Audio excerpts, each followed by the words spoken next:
Good evening. It gives me enormous pride, really, to kind of introduce you to three of my colleagues, ex-colleagues, but also they continue to be colleagues. I'll begin with Ambassador Vijay Nambiar. By the way, before that, I should say that perhaps in the history of Jindal, I don't know, somebody should check this out. If you also include my experience as an ex-diplomat, we are looking at 140 years of diplomatic experience. I'm including all four. No, that needs to be said.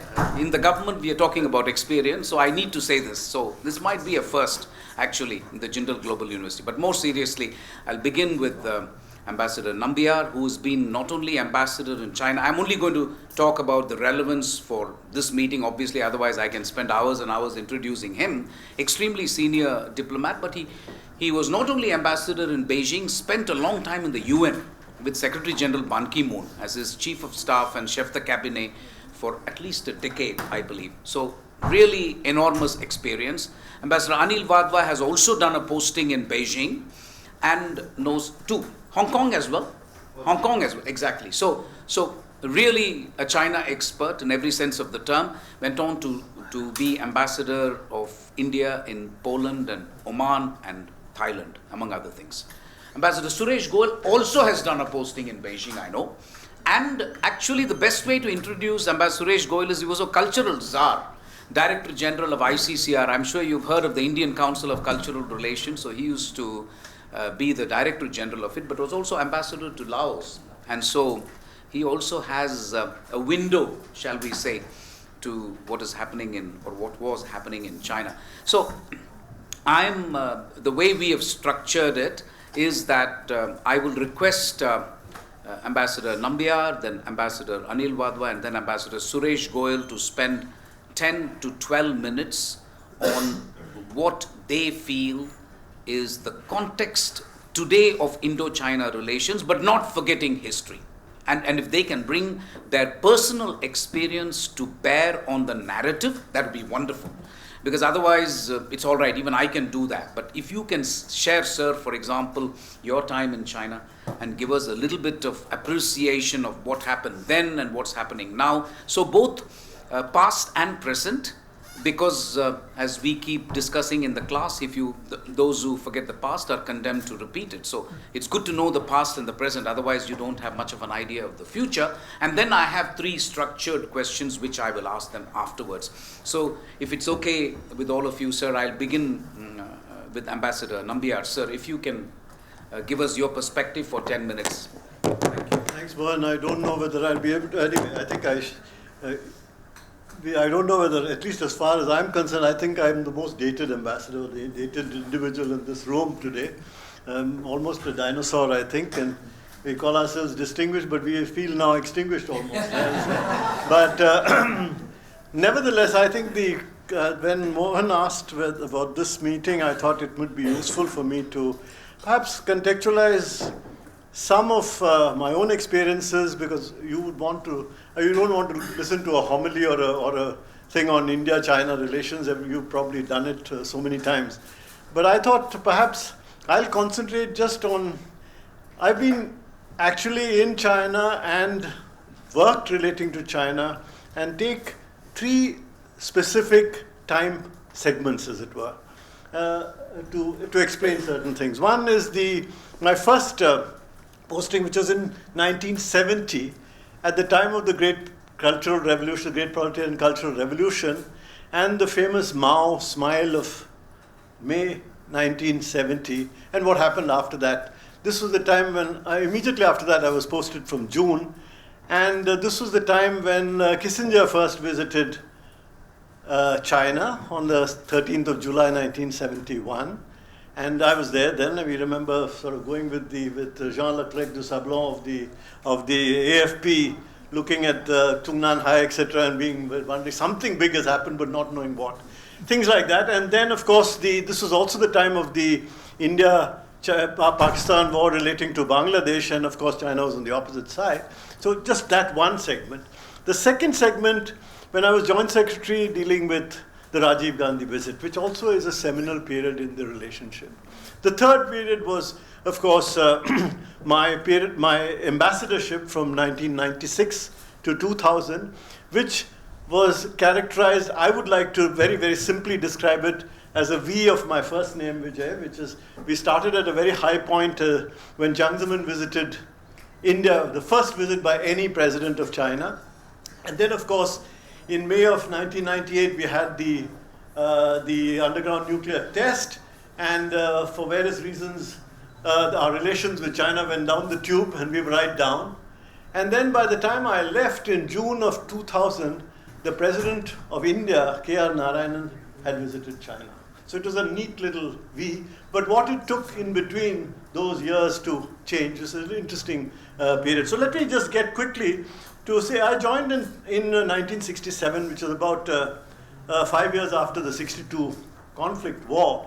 This, of course, was traumatic for people like us. I mean, many of you, it's a distant memory, but for us it was traumatic because it represented a kind of reality check after the heady days of Bhai Bhai and of the 50s and things like that, and things were never to be the same again. Now, by 1970, when I reached China, the Usuri conflict with Soviet Union had just started, and China had begun to recategorize its major confrontations against social imperialism as the biggest conflict. And therefore, the Soviet Union was number one enemy. And this was the time when the Warsaw discussions were taking place. And eventually, in 71, Kissinger came in. And then, of course, you found a complete change in the relationship between China and the United States.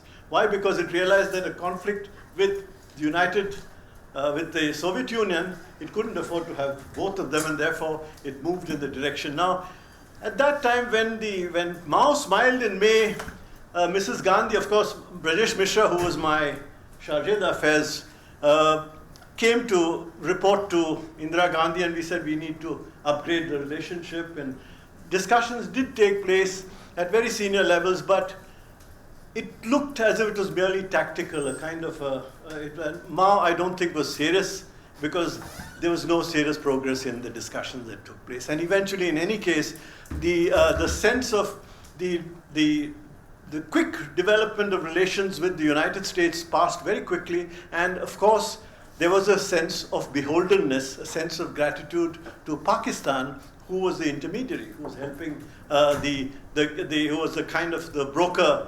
to help the relationship between the two.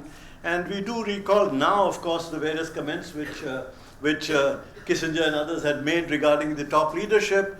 And it is a record at that time, though we did not know it at that time, that the Americans were in fact egging the Chinese in the 1971 war to up the ante vis-a-vis India, which they did not do. Of course, in India, after the Sino-US sort of rapprochement beginning, India had to look for some kind of a balance, and the August 1971 Indo-Soviet Treaty was, of course, the balance. And I think that, of course, put us on an opposite side, but we found that in the growing relationship between the Chinese and the US, with Pakistan helping it, there was no willingness on the part of either China or the United States to look at the festering situation, the deteriorating situation in East Pakistan, which resulted in the massive atrocities, etc. They had turned an absolute blind eye to it. And we were, despite all the shouting ourselves hoarse, the leaders of India found there was no reception at that time. And therefore, in the conflict that followed, we did find that despite the incitement, as I said, of the United States to China to start some kind of action, nothing happened. They did not. They kept quiet. And even as it happened, eventually, of course, the Chinese had to accept the reality. And for the first time after 1962, the Indian Army had been able to show to the world that it is capable, and that in a sense, the kind of problems that the army had to undergo as a result of the trauma of '62 was more or less was counterbalanced. And I think this was a major thing.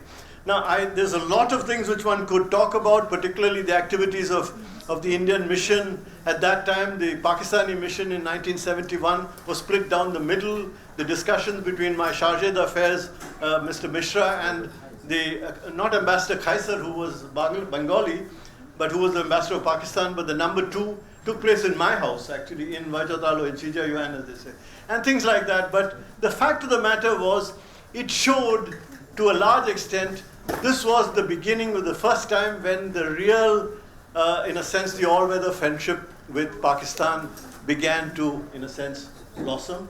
And that has lasted all this while. And you can also see the relationship with the United States. Once that happened, membership of the UN and all the things that happened, Deng Xiaoping's coming eventually, all that started. And it was actually, in some ways, started from 1971.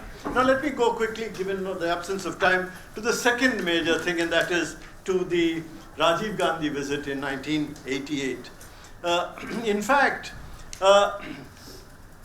ever since the changeover from the Mao generation to the next round of leadership of Deng Xiaoping with reform and opening up, I think there was a very strong effort by Deng Xiaoping and the Chinese to try and see if they could keep an even kind of relationship with India.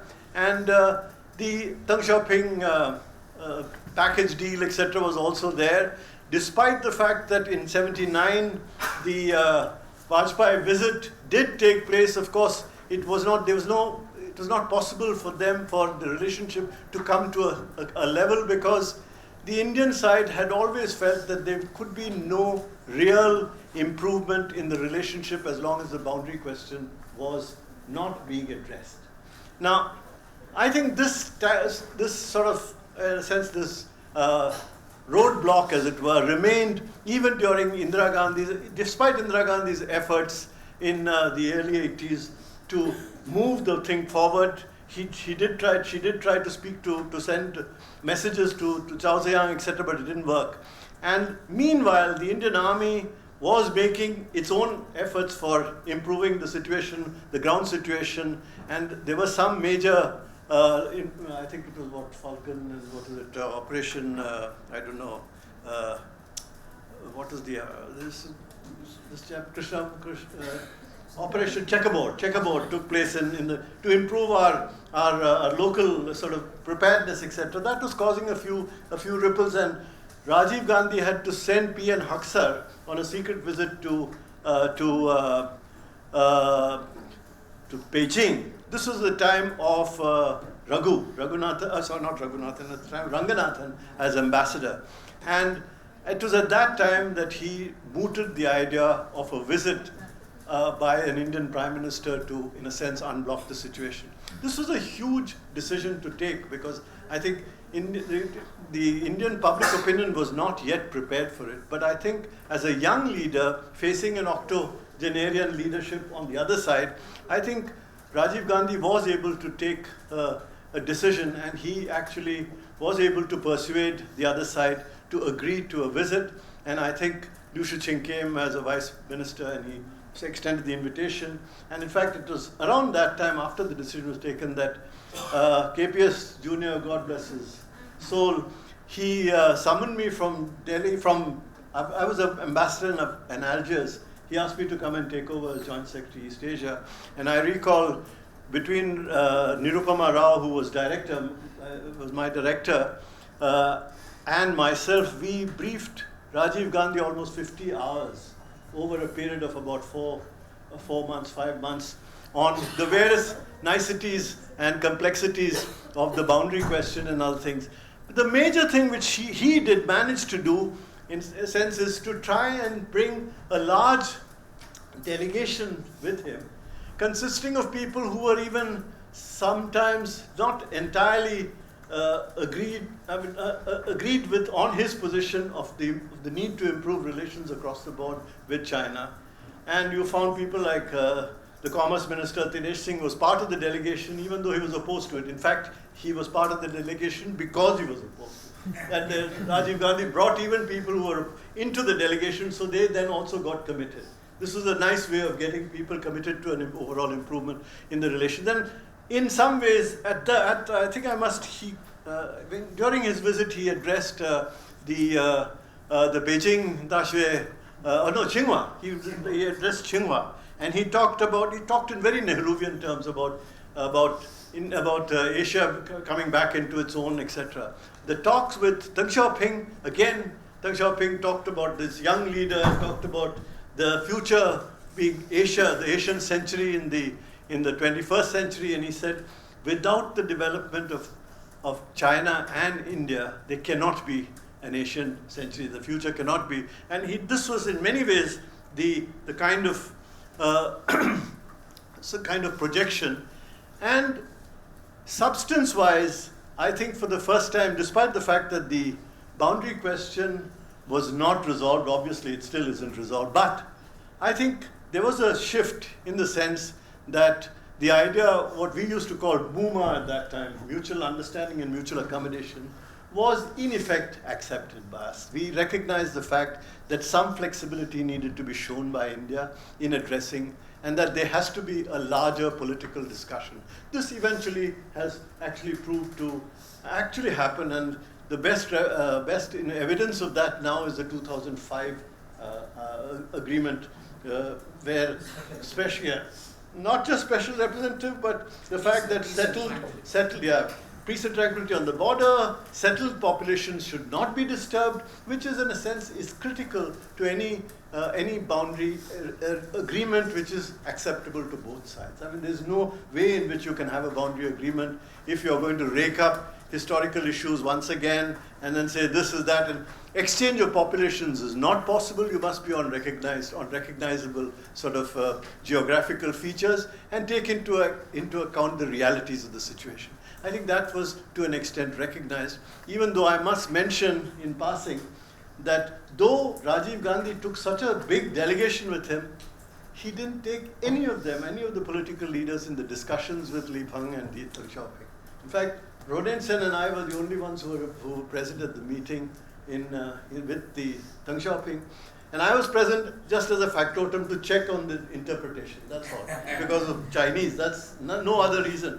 But this was the kind of way in which you see how leadership works on our side and how it works on the other side. There, they had the full delegation. Li Peng had the ambassador also with him. We didn't have our ambassador in the discussion. It's absurd. No, he was not there in the discussion with Li Peng and with Deng Xiaoping. Not there. I know I was there, so you know. The fact is, it is an amazing situation for us to be discussing in this. And I mean, there are a lot of lessons to be learned from this kind of a situation.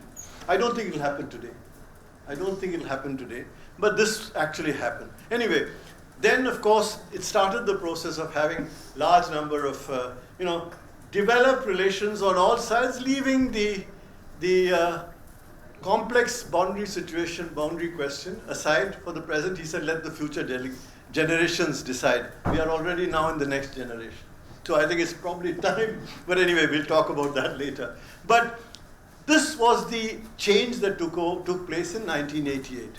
Now 1990, we move on, sort of fast forward to 1996, when from 1998, after Rajiv Gandhi, progressively high-level delegations, Li Peng visited, there were visits from the Indian side also, though I don't think, I think Narasimha Rao visited.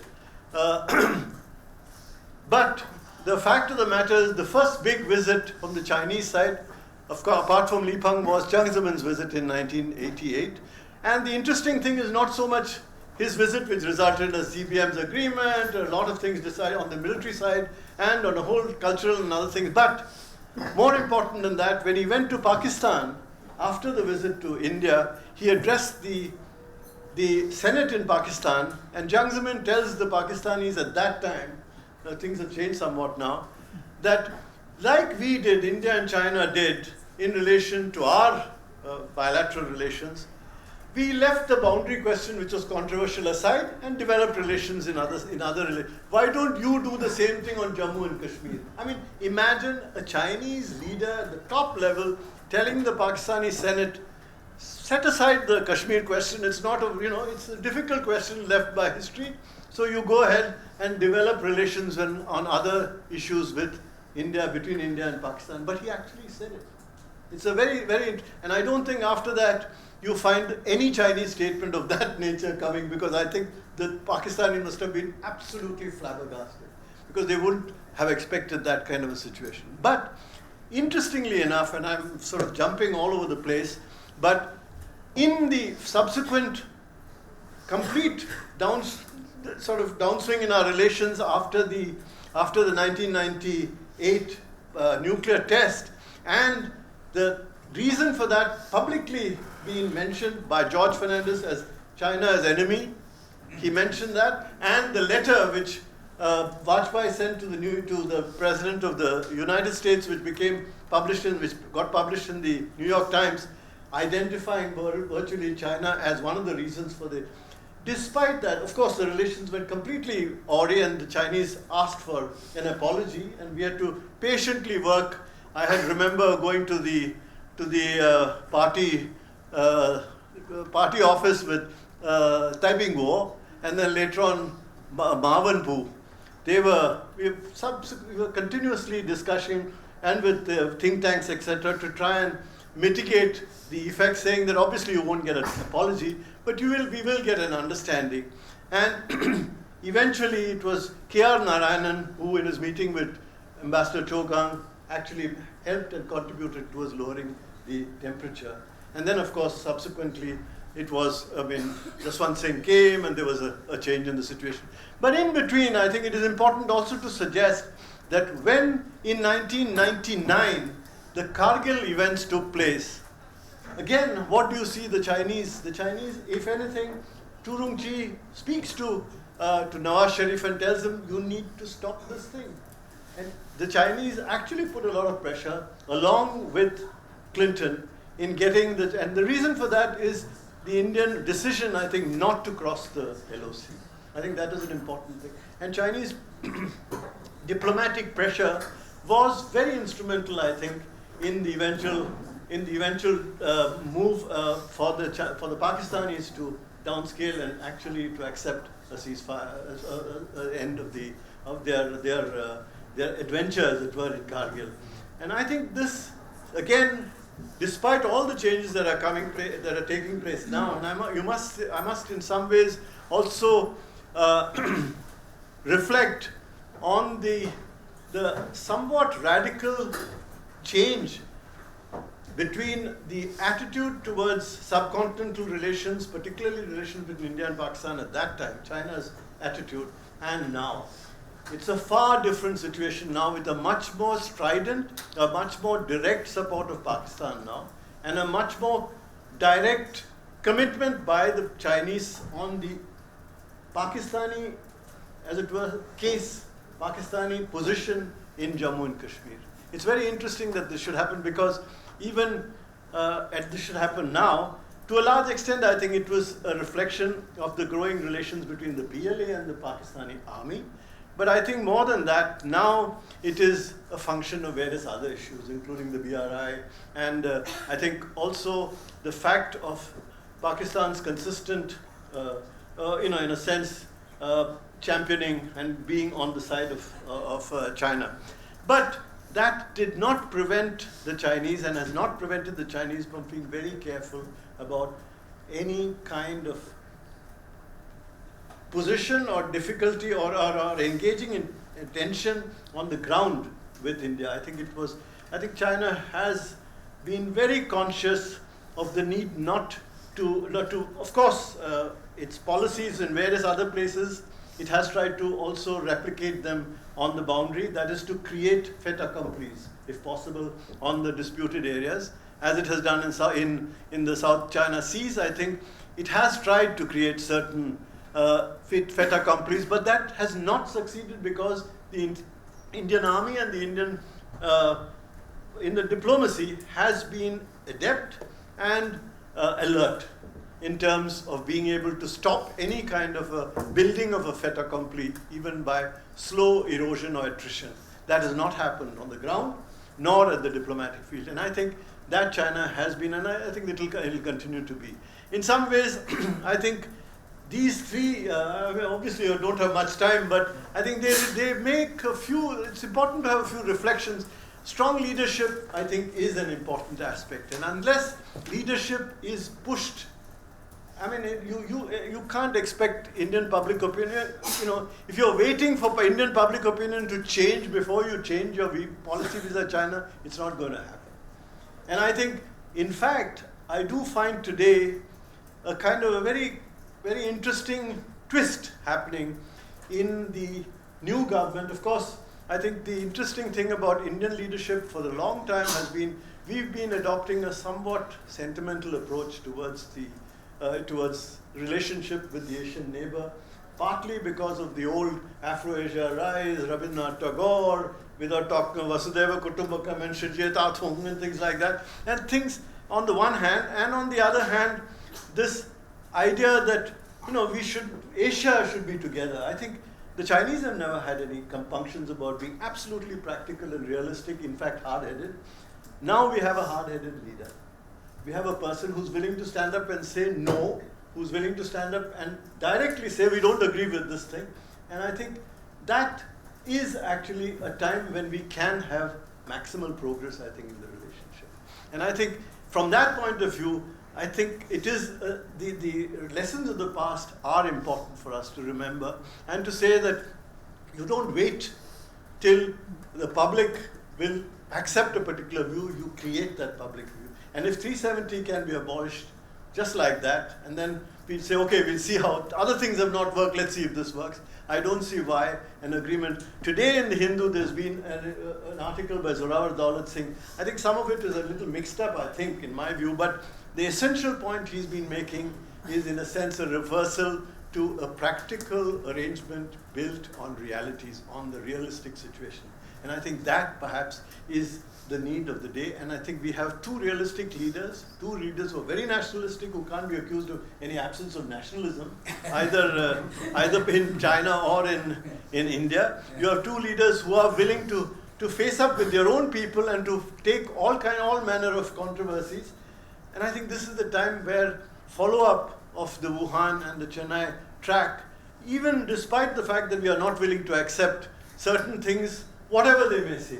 I mean, the Chinese also have made it clear that there are certain things that they are not going to accept about India. And India is not going to dictate how their relations with Pakistan is going to happen. And interestingly, it is when Imran Khan went last year, the joint statement did not mention Kashmir. This year, 1 week before Xi Jinping himself came to Chennai, the statement mentions Kashmir. So it's a very interesting thing where both sides are measuring up, but at the same time, they're treating each other like mature adults. And I think I'll stop at that. Thank you.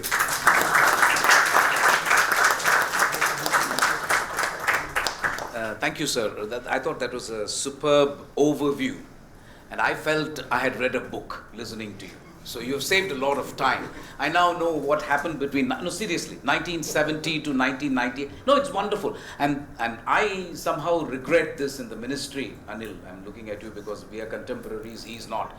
So I really, no, in the sense, I really wish I had heard this when I was still in service. And so I look at you, I think it's really fantastic, and I hope you listened, because I do believe, at least in foreign policy, if you don't know the past, then you're missing something. So thank you so much for that. Anil, I will request you to do the same.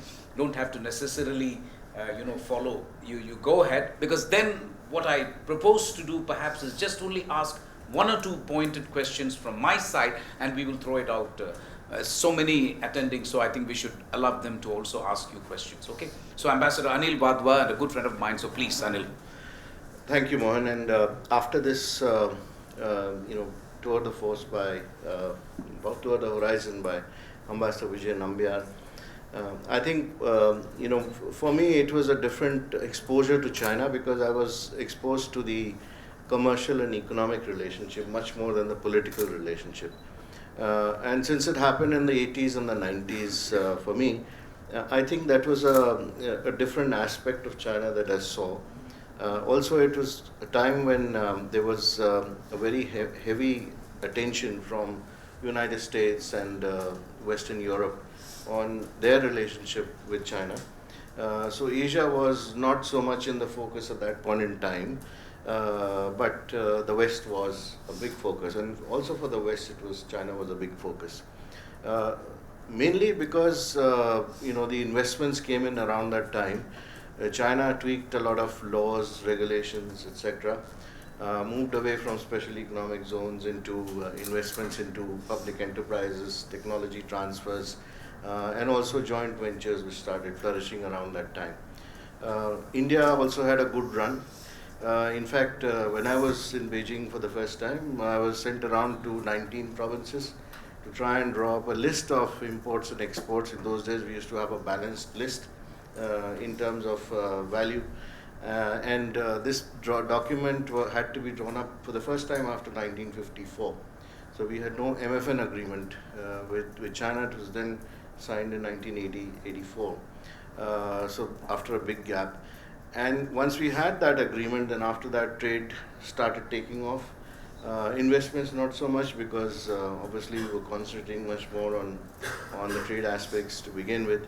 But we had a very good run in terms of increasing the trade for at least the next decade or so, and after that there was a difference in terms of emphasis in exports of commodities from India, and China also started diversifying quite a bit. So therefore new avenues had to be found for increasing investments in trade, etc. This is also a time when there was a greater collaboration in science and technology, because we never had those exchanges with China at that point in time, and we used to have a list of exchanges on what we could do and what China could do, taking the strong points of both countries. So in other words, I thought this was a time when there was much more of an equal relationship in terms of learning from each other, and also trying to learn about best practices from each other. Incidentally, I was also there during Rajiv Gandhi's visit, but I was in the Thai guest house, and I had no access at all to these high-level meetings which Ambassador Nambiar mentioned about. But I saw a number of important exchanges on the sidelines and how the meetings were going. Atmosphere was very good, and I thought that it was a very significant visit in our history of Indo-Chinese relations. Since then, I've been going on and off to China, but in a different capacity all along. And I'm amazed at the amount of emphasis on organization in China, and on progress and putting into place institutions, and also trying to increase the capacity within China by the Chinese people. So that's industry and hard work, which is obviously paid off quite well. And obviously when there is a rise of a particular country, it gives rise to contradictions with others.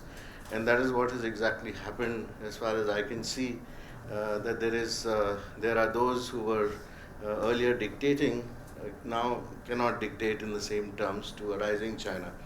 That is also, I think, affected in a way in the India-China relationship to a large extent.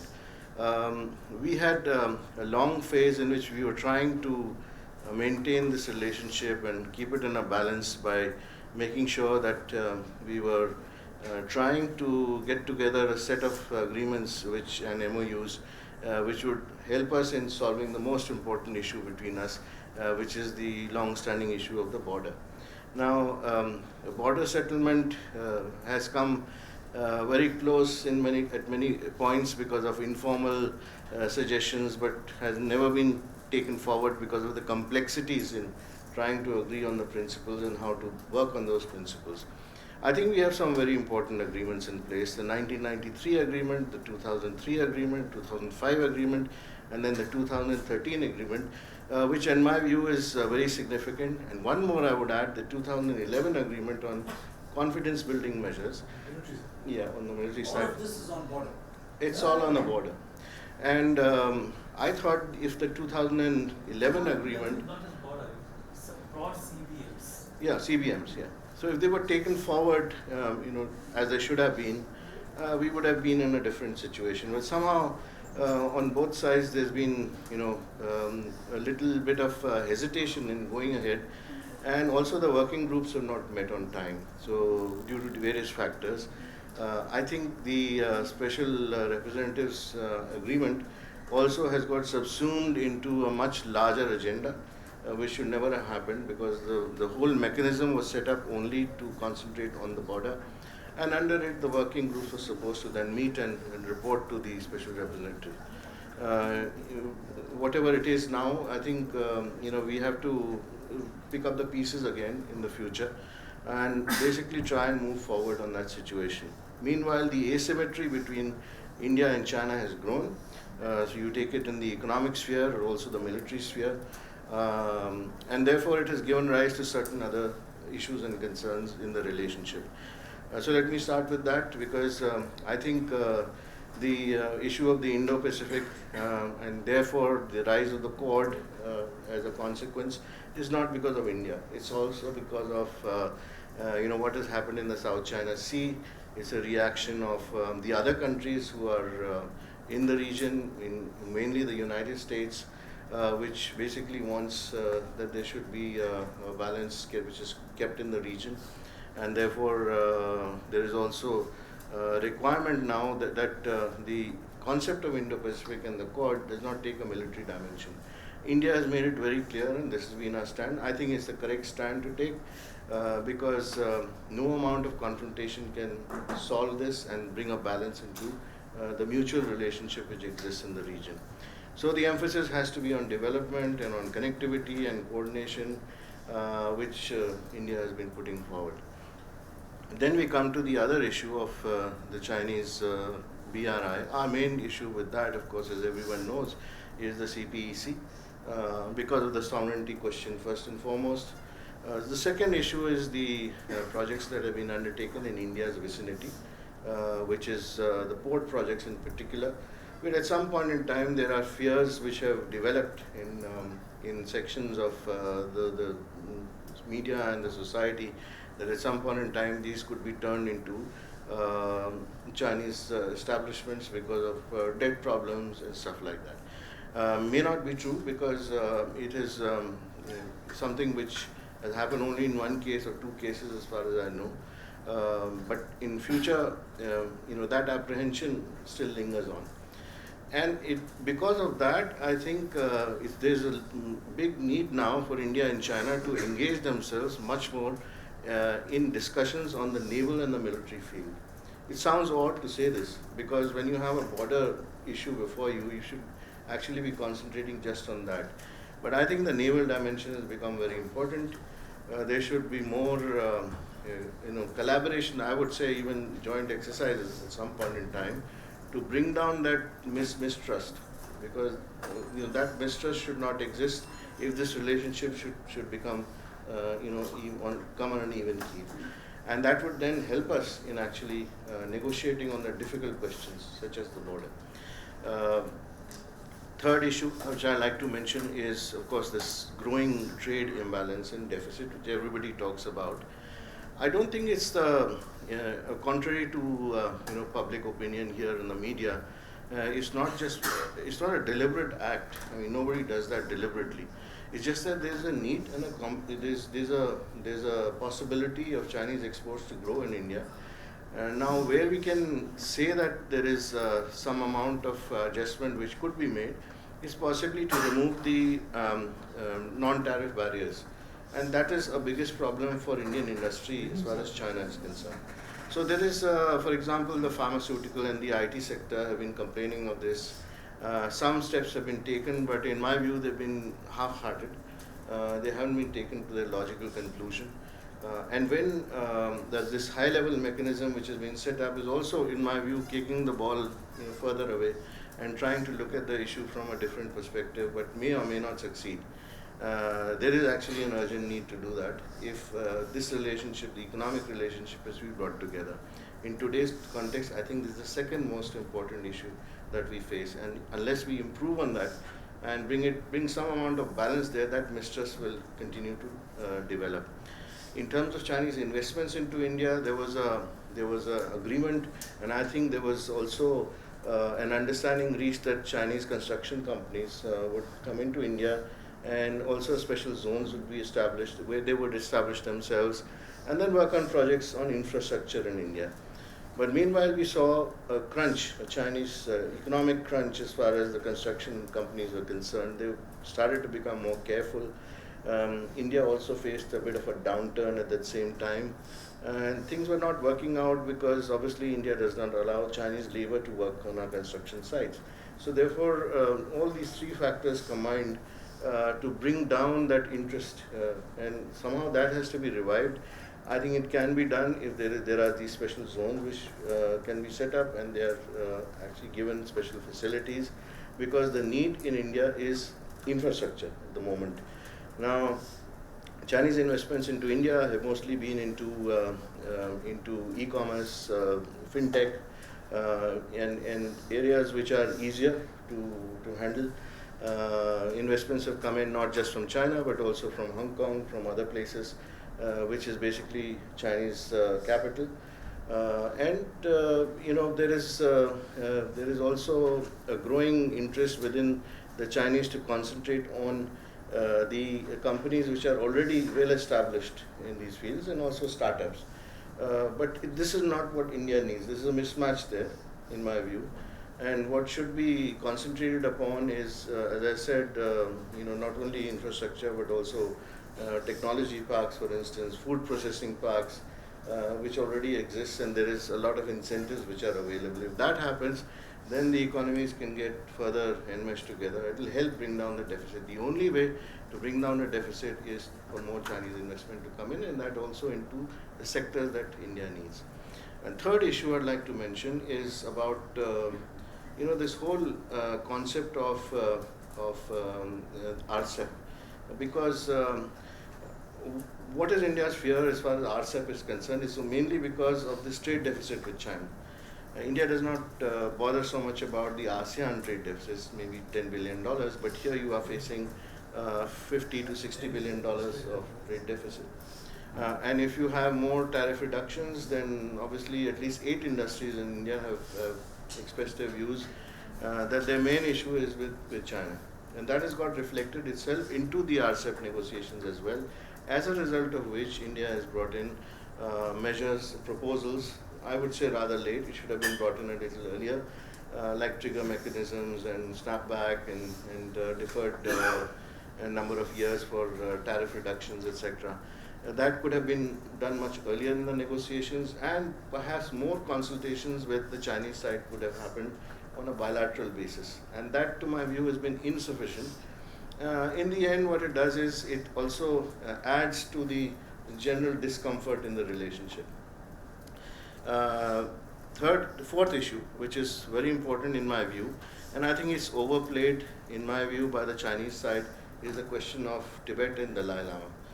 I think as far as India is concerned, we have already made our position clear on many, many occasions that here he is, as not as a person whom India is actually propelling or basically projecting to as a leader of the world, or he's here, so he has to be given the due place and respect. When the question of succession comes in my view, it should not become an issue, because it has a potential to become an issue, because of the perception on the Chinese side that India will try and put somebody over there in his place who's actually an Indian puppet to control the Tibetan population, which is absolutely incorrect perception in my view. And on the other hand, if Chinese want to put in somebody who's been chosen by them, then again also worldwide it will lead to repercussions. The fallout will be on the relationship between India and China. So in my view, they should be tackled head on. They should talk about it, and they should clear that mistrust, which will then eventually affect this relationship.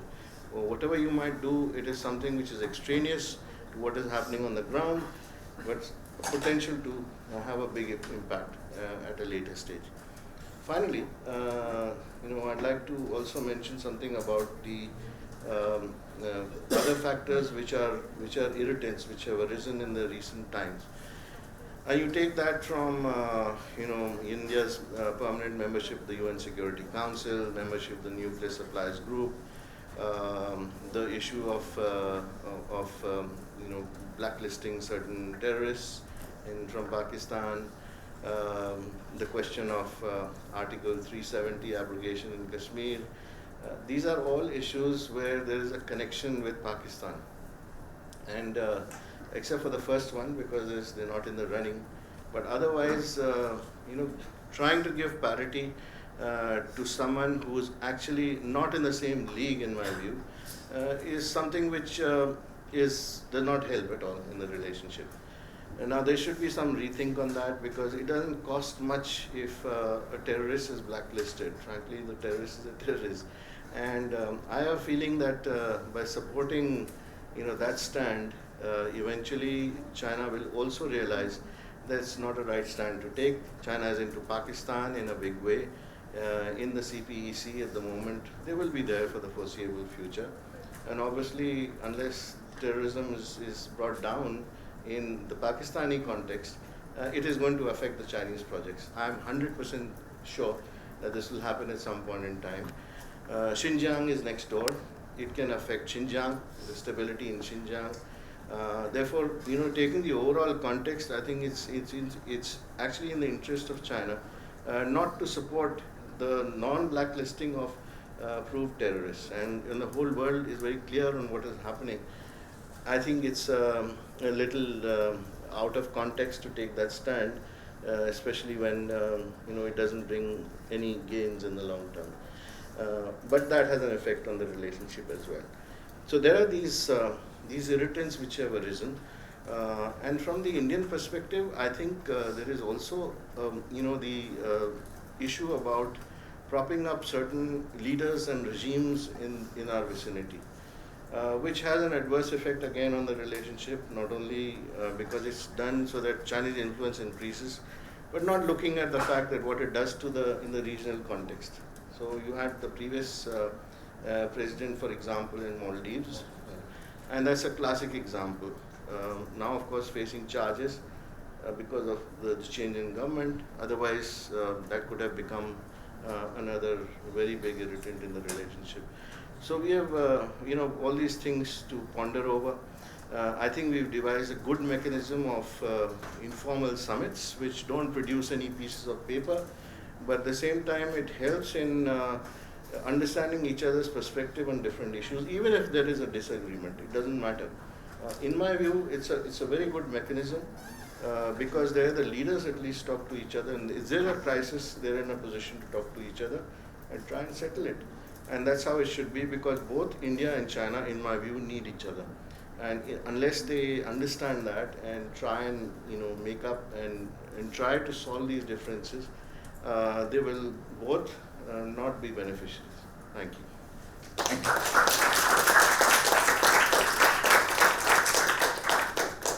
Thank you, Anil. I'm particularly grateful that you chose to cover aspects other than what Ambassador Nambiar touched upon. That's extremely useful for the audience as well. I found it interesting that you referred to what was supposed to be an important decision, which is the high-level mechanism for sorting out the trade deficit. And if I understood you right, you are not that sanguine. You said, I'm putting it mildly, of course. You said that. So that's interesting for me. The second thing that's interesting for me in what you said a lot of things, but what I found very interesting was the need for consultations in the naval arena. And I'm completely in agreement with you on that one.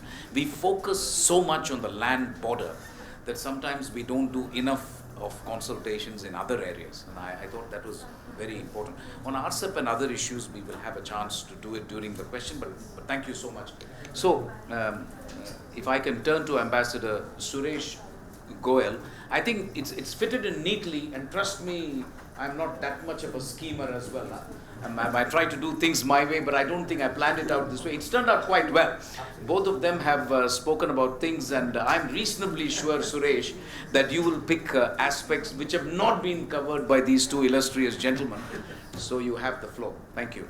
Thank you, Mohan. I must say this. Is it a problem?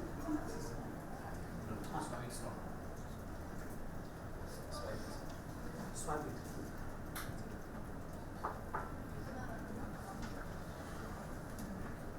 Okay. Thank you. Mohan, thank you very much.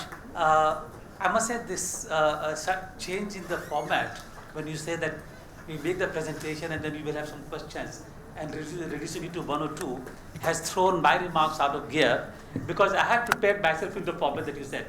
So if I leave out something, please do forgive me, but we will cover that later on. Second thing is that I think the advantage of being a retired diplomat is that you can actually benefit from your experience as a diplomat and yet you are not bound by that kind of rigidity of the diplomacy that, and you can basically begin to say things as you feel and as you think they ought to be. So you mentioned about basically these are random thoughts really which coming, and before I start my what I have in mind to say about India-China relations, I was in China at that time when Rajiv Gandhi visited 1988. In fact, I was on the way to Oman on a posting when Shankar Bayan called immediately. He said, look, you have to come to Beijing for the visit. And I stayed over there for 3 years. And I remember, in fact, when you talk about the visit, the one iconic symbol there was this long 2 or 3 minute long handshake between Deng Xiaoping and Rajiv Gandhi. And some of you, if you remember, there was a photo, I was mighty proud of it. For the first time, my picture came actually on the cover of a magazine. I was standing in the background with Rajiv Gandhi and Deng Xiaoping shaking hands. And there I was looking completely lost, there in the background. And I was looking lost because the handshake went on and on and on. And we were thinking, are they going to finish it sometime and settle down to start talking? Because we were standing and we wanted to get up. We had been told that we cannot stay there. Incidentally, another person who I'm told was in the room was Vijay. Well, anyway, I'm telling you, this is what I was told. Anyway, so that was basically representative. To mistake, in fact, sorry to disturb you, but the foreign secretary actually took great umbrage with that. The fact that he was not present also. He told me, neither the ambassador nor the foreign secretary. he told me to tell, he spoke to Rajiv Gandhi and registered his sharpest objection and said, I would have resigned. Well, KPS man on saying, I would have, sorry, this is not for Chatham House. I would have resigned, but for the fact that the attention and all they told to this particular thing. He was quite right, actually. He was quite right. Yeah.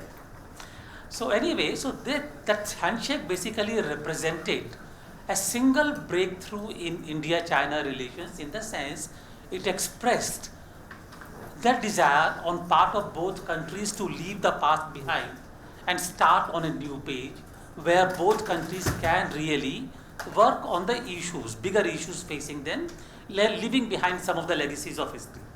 Number 2 point really is that I was there for 3 years, 1988 to 1991. And during that period, obviously you have informal conversations with various people in the party. One of the great institutions that we have is that in all the diplomatic houses, you have the eyes who come and the cooks who come and take care of your basic needs. And they all come from very good families. They usually have relations working in the party or Chungnan High. And we used to have conversation with them. And very often I would ask them what happened in 1962. And very often the response would be a shrug. We don't know. Shouldn't have happened. Complete, the kind of amazement, whether that kind of a thing should have happened between India and China at all or not. Was it necessary? So there was no logic as far as the people were concerned as to what happened in 62. Only the foreign office pundits and the scholars knew why it happened. But the common people had no idea and they had no sense of what happened and why it happened. Number 3, Madam Lunsford, you asked me about Tianchi in 1989. Again, I was there in 1989 when things happened. And this actually represents how media can often give a completely different picture of what is happening on the street. Now, when agitations began, at Tiananmen at that time, my distinct impression was that those demonstrations were basically started by the academic community from Paita and Tsinghua University. Tsinghua actually started later on. Even the academic institutions in the other cities came later.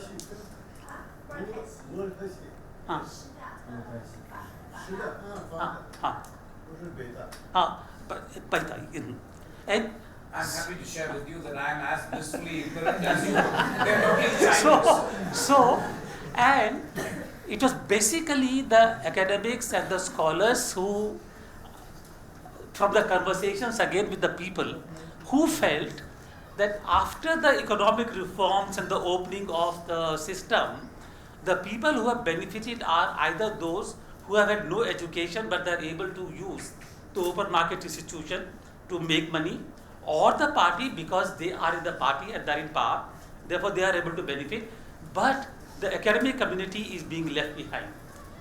Therefore, if you look at the reports, even in the Western media at that time, the people who were involved in the demonstrations are mostly from the academic community, not from the villages, not from the business, not from the. So there was a completely different representation of the things that happened at that time. Now coming to my own speech about what I think of India-China relations, I think a lot of details have been given by Adil and Ambassador Nambiar. Let me think of a framework now, really. And I did that basically because I'm writing a book now on Indo-China and how India and China have intersected with each other in Indo-China region. Number one is that the traditional wisdom says India and China, great civilizations, share many common cultural ideologies, cultural ideas. We talk about Buddhism. Confucianism didn't come to India, but Confucianism is similar to the kind of hierarchical system that we have in our own family systems here in India. So we often describe India and China as great civilizations based on these old religions, etc., and therefore sharing great deal of wisdom. Somehow, somewhere, the sharing of ancient civilizations and great wisdom got translated into India and China having great relations at that time. Now, if you look at the history, at least in the modern sense of the term, India was not really one nation at that time. China, there were different dynasties, but the different dynasties were moving court from place to place, and the only symbol of the Chinese power was the court, whether it was in Tianjin or it was in Xi'an or it was in Beijing from time to time. That was it. Therefore, visit of scholars from each other's country, or the businessmen going from Amalapuram to China and paying tribute to the court over there, or Fashion coming, Xuanzang coming, going to the different places, covering the Silk Route, etc. They became somehow, in our own law, a symbol of great relations. To my mind, these were symbols of civilizational interactions. Very useful, very effective, but did they actually translate into what we understand in the modern day terms, effective, good relations between two states? It's a question which I'm posing here. I have not discovered an answer to that really. All right, that is one. Second thing is that if we go beyond the history of the ancient times, and we then come to talk about the relations between India and China in the modern sense of the term, which is Westphalian, which basically bases itself on sovereignty, non-interference, etc., then the only time we can talk about is really the modern times really. That is the 20th century onwards. Before that, you don't have the idea, at least in the case of India or in China, China also under, not under occupation, but different powers wrangling there for influence. Chinese court was hardly in a position to really give any foreign policy direction at that time. So we don't really have any